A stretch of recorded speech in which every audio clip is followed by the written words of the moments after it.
ចំពោះចំណុចនេះគឺវាមានកត្តាច្រើនបាទកត្តាច្រើនណាកត្តាដែលចប់សង្គ្រាមជាតិមួយដែលជំនួយ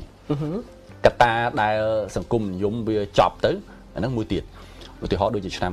96សង្គមនិយមចប់ហើយកុម្មុយនីសចប់ហើយ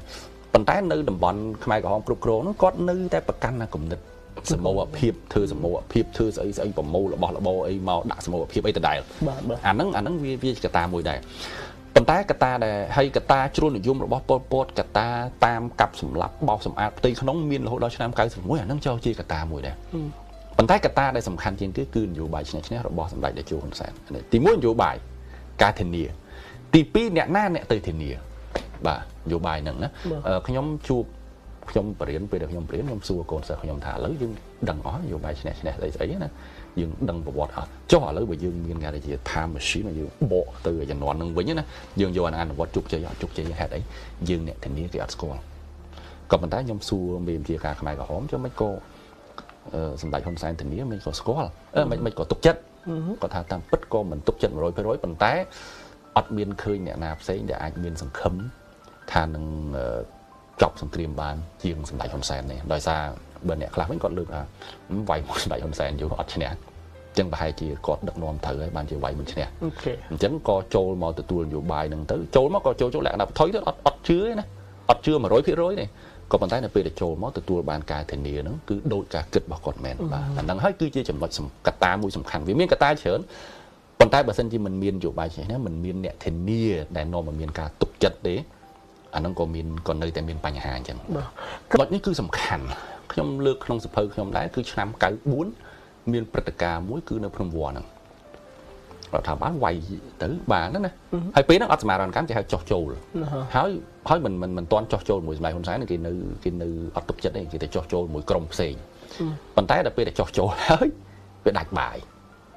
ពេលដែលគេចោះទៅសម្ភាសនៅកន្លែងហ្នឹងដាច់បាយដាច់អីក្រោយមកទៀតនៅពេលដែលសម្ដេចហ៊ុនសែនទៅធ្វើនៅកន្លែងដដែលហ្នឹងតាមនយោបាយឈ្នះឈ្នះគឺខ្ញុំទៅជួបអ្នកដែលនៅគេហៅតកែនកោះស្លានៅកពតហ្នឹងណាពេលហ្នឹងគឺនៅក្នុងព្រៃអស់ហើយសម្ដេចហ៊ុនសែនបញ្ជូននៅពេលដែលសមារណកម្មហើយគឺបញ្ជូនសម្ភារៈមួយចំនួនទៅមានតែតង់ហើយនឹងដបូលសង្កសីទេប៉ុន្តែចំណុចពីរហ្នឹងសំខាន់ណាដោយសារនៅពេលដែលចូលសមារណកម្មហើយគឺជីវភាពល្អប្រសើរជាងមុនបាទអាហ្នឹងចំណុចទី1អញ្ចឹងនៅពេលដែលចូលសមារណកម្មហើយប្រជាជនមានអ្នកដែលនៅក្នុងខ្មែរក្រហមគិតថាចូលមួយនយោបាយឈ្នះឈ្នះហើយគឺមានសង្ឃឹមមានអនាគតទៅមុខខុសពីអាការធ្វើលើកមុនបាទហ្នឹងទី1មួយទៀតគឺការគុំគួនគ្នាចុះធ្វើសង្គ្រាមយូរហើយវាតែមានហើយមានករណីខ្លះគឺខ្មែរក្រហមខ្លះចូលសមារណកម្មខ្មែរក្រហមខ្លះអត់ទាន់ចូលទេអញ្ចឹងនៅពេលដែលចូលទៅភូមិហ្នឹងគឺគាត់ថាតែត្រូវចាប់មកវាយចោលឆ្នាំ96ឆ្នាំ98ហើយណានៅប្រើពាក្យវាយចោលទេណាប៉ុន្តែអ្នកដែលសមារណកម្មហ្នឹងគាត់បញ្យល់ថាយើងអត់អាចធ្វើចឹងបានទេពីព្រោះនយោបាយឈ្នះឈ្នះគឺធានាអាយុជីវិត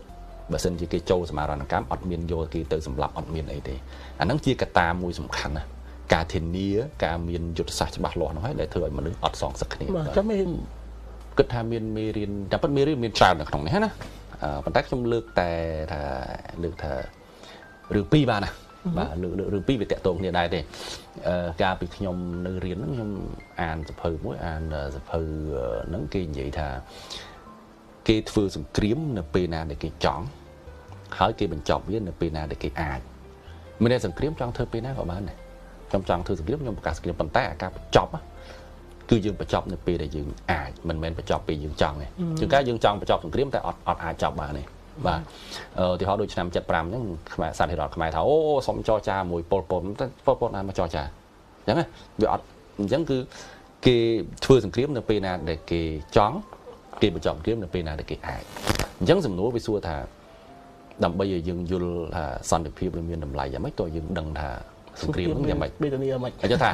វាចង់ដឹងអញ្ចឹងមានតែធ្វើសង្គ្រាមអត់ទេអញ្ចឹងមានតែការអានប្រវត្តិសាស្ត្រនេះហើយដែលសំខាន់ពីព្រោះបើសិនជាយើងអត់ស្គាល់សង្គ្រាមទៅយើងមិនដឹងសន្តិភាពមានតម្លៃមិនទេខ្ញុំលើកឧទាហរណ៍ក្នុងសភៅនឹងដែរមុនពេលកើតកូវីដណាកាលហ្នឹងយើងអត់ម៉ាស់មួយបាន2-300អត់មានអ្នកគេទិញហ្នឹងណា